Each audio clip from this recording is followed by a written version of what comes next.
prochaine. OK.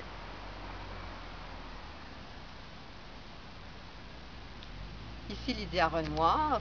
Merci encore une fois d'entrer dans mon univers romanesque, puisque je suis romancière et auteure d'une collection d'un genre assez particulier, c'est ce qu'on me dit en tout cas, et qui a pour titre Les yeux de Florence. Florence qui est le personnage principal, une psychologue qui a des dons particuliers, et à travers son regard, on découvre ce qu'il y a sous les apparences, et on va aussi découvrir bien sûr des notions nouvelles. Alors maintenant dans l'entrevue, je suis accompagnée d'ailleurs de Claudette Nadeau, qui est une lectrice vraiment très, très passionnée de cette collection et qui a participé à un concours, devenu un personnage, elle a gagné, elle est devenue le personnage de Yoshiko.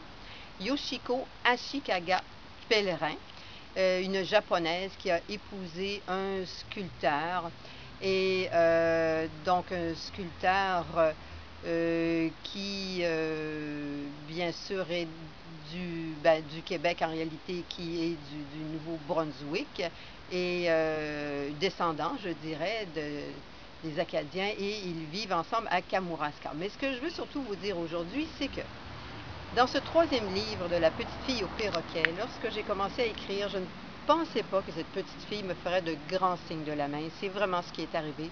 C'est souvent un petit peu spécial ce qu'un auteur vit avec ses personnages. Et Florence, qui maintenant vit dans une autre dimension, avait rencontré cette petite fille. Elle croyait qu'elle avait été violée. Elle avait l'impression qu'elle était entourée de gros élastiques, comme enrubannée dans les lianes de la peur. Elle a compris qu'elle n'avait pas été violée, mais accidentée, et qu'on avait prélevé plusieurs de ses organes. Dans le troisième livre, donc, il y a eu un kidnapping de la petite fille de Florence.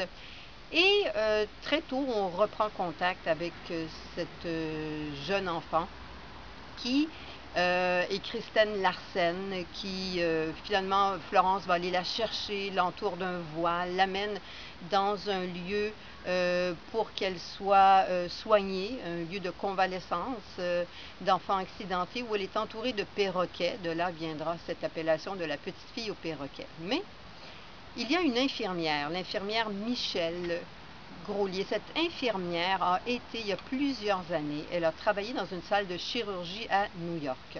Du temps où les personnes accidentées, traumatisées crâniennes, donc ayant vécu la mort cérébrale, chez qui on voulait prélever des organes, n'étaient pas anesthésiées.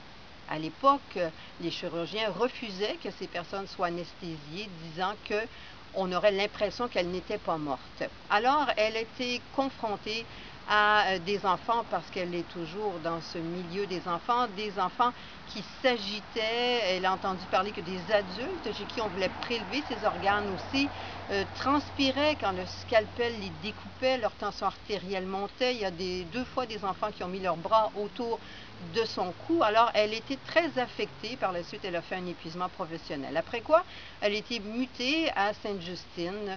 Et là, toujours, bien sûr, auprès des enfants. Mais là, elle s'est occupée des enfants qui étaient des receveurs d'organes. Et là, bien, elle a découvert quelque chose aussi de très spécial. Leur personnalité changeait, leur humeur, leur goût. Et là, elle a cherché. Elle a voulu savoir qu'est-ce qui se passe avec ces organes. On dit qu'ils ont une mémoire, mais là, elle découvre toute une mémoire. Et bien sûr, vous découvrirez ça dans La petite fille au perroquet, mais entre autres, vous avez des chercheurs très sérieux comme Gary Schwartz, qui est un neurologue psychiatre, qui parle de diverses histoires, dont celle, je me permets, Yoshiko, de dire cette histoire, parce que Yoshiko qui va rencontrer l'infirmière Michelle, parce qu'elle vient de Kamouraska, et depuis 3 ans, elle va faire du bénévolat. Elle entend aussi toutes ces histoires. Oui, Yoshiko fait du bénévolat à l'hôpital Sainte-Justine de Montréal, où l'infirmière canadienne Michelle Groslier, comme vous venez de dire, Lydia, s'occupait des enfants qui étaient greffés et qui étaient témoins de beaucoup de réactions des enfants receveurs. Et Yoshiko, le personnage Yoshiko, et en tant que lectrice, ce qui m'a vraiment permis de faire des échanges avec cette infirmière Michel Grolier, c'est qu'au Japon, les croyances japonaises ont une attitude assez réservée sur les greffes et les dons d'organes, parce que les Japonais, concernant la mort cérébrale, eux mettent soit deux morts. Il y a la mort cérébrale. La mort cérébrale arrive après l'arrêt du cœur. Tandis qu'en Amérique, c'est un peu différent. Du moment qu'il n'y a plus de signes, que le cerveau n'émet plus de signes, bien là, on peut se permettre de prélever des organes. Et dans le livre aussi, on voit bien tout ce qui se passe autour du trafic d'organes. Parce qu'il y a beaucoup de gens qui ont des idées assez particulières là-dessus pour vendre leurs organes. Et même si on va dans des pays sous-développés, c'est des choses qui arrivent fréquemment. Alors, Michel Grolier et Yoshiko échangent leurs expériences comme Yoshiko a des expériences aussi sur les EMI, ce qu'on appelle des expériences de mort imminente, qu'elle avait recueillies. Alors, il s'est développé une complicité. Et qu'est-ce qui arrive dans La petite fille au perroquet, c'est quand Héloïse est kidnappée. À ce moment-là, il y a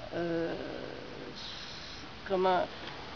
Ben, on craint qu'on lui arrache les yeux parce que voilà, sa mamie, sa grand-maman Florence, qui est dans un autre plan, voit des yeux arrachés danser dans l'obscurité. Alors on se demande, vu qu'elle a été kidnappée, c'est là qu'il y a toute une histoire à suivre. Est-ce qu'on veut faire ça? Et bon, il y a toutes sortes de craintes qui émergent de ça. Mais je veux mentionner juste, oui. Il y a Héloïse aussi qui a des amis multiculturels. Oui. Donc, il y a un filon japonais là-dedans.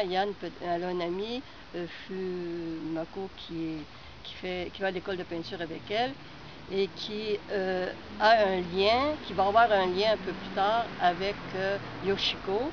Oui. Dans la famille de Yoshiko, il y a toute une histoire et un lien, et pour quelle raison Yoshiko est arrivée en Amérique, et que sa mère était une grande amie de Florence, de moi, la psychologue, dans le premier volume, qui est toujours présente dans... Oui, sa grand-mère. Sa grand-mère, oui.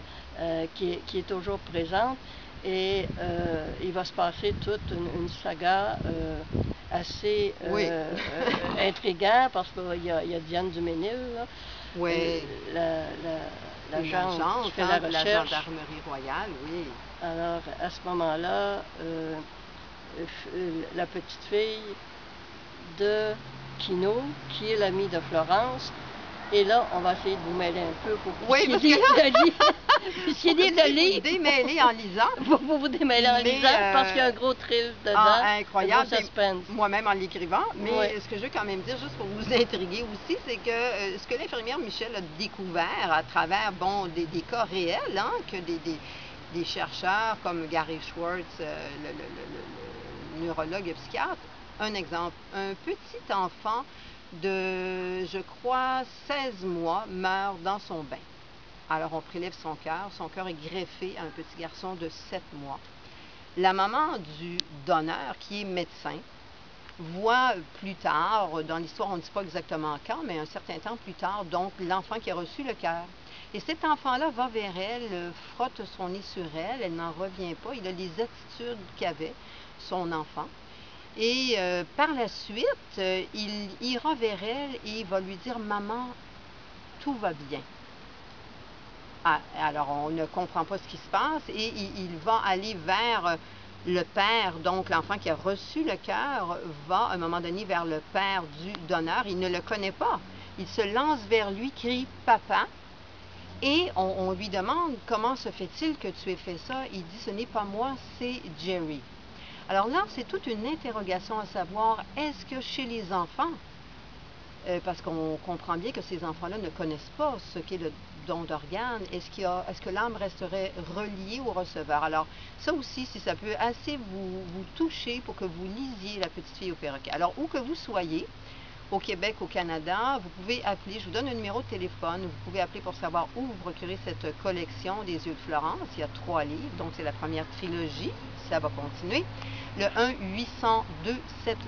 1-800-272-1365, 1-800-272-1365. Et si vous êtes ailleurs, dans d'autres pays, alors par le biais d'un site transactionnel sécurisé, vous pouvez vous procurer ces livres. J'espère que vous entrerez dans la grande famille des lecteurs de cette collection.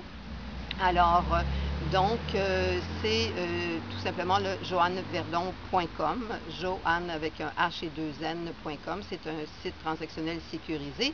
Et là, je vous dis quand même, petite parenthèse, que c'est mon nom de plume, Lydia Renoir. Alors, si vous voyez Joanne Verdon, qui est mon nom de naissance, ne soyez pas étonnés, parce qu'il y a une transition en ce moment entre le nom de naissance et le nom de plume. Alors, merci d'avoir été avec nous et à très bientôt.